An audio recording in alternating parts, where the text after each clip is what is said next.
17 বছর যে দলের জন্য লড়েছেন সেই দলের দরজা আপনার জন্য বন্ধ হয়ে গেল, অথচ সেই মুহূর্তেই আপনি বললেন আমার সামনে দীর্ঘ রাস্তা, বাধা থাকবে, চ্যালেঞ্জ থাকবে, কিন্তু এই যে দীর্ঘ রাস্তায় আপনার গন্তব্যকে একটি নতুন রাজনৈতিক প্ল্যাটফর্ম নাকি এমন একটি রাজনৈতিক অবস্থান যেখানে কোনো দলের পরিচয় আপনাকে আর সংজ্ঞায়িত করবে না? আপনাকে অসংখ্য ধন্যবাদ।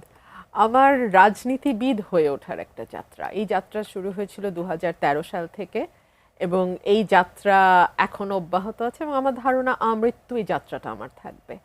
একটা পদ কিংবা একটা সরকারি পদ, যেটাকে বলে মন্ত্রিত্ব বা এমপি, যেই বলেন আপনারা, প্রধানমন্ত্রী, এটার চেয়ে অনেক বেশি গুরুত্বপূর্ণ আমার কাছে একজন রাজনীতিবিদ হয়ে ওঠা, যেটা আমি মৌলানা ভাসানীর হিস্ট্রি পড়তে গিয়ে দেখেছি, যেটা আমি গান্ধীর হিস্ট্রি পড়তে গিয়ে দেখেছি, যেটা আমি সিআর দাসের হিস্ট্রি পড়তে গিয়ে দেখেছি। আমি আসলে একজন রাজনীতিবিদ হয়ে উঠতে চাই, যে মানুষটা মানুষের কথা বলবে।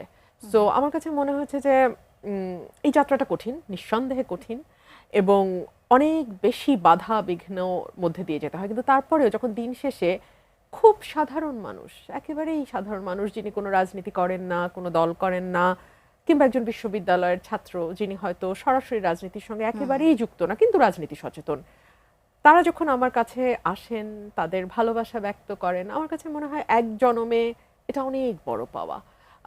দেখুন, ক্ষমতার সঙ্গে ভয় যুক্ত থাকে, আর দরবারের বাইরের মানুষের সঙ্গে ভালোবাসা যুক্ত থাকে।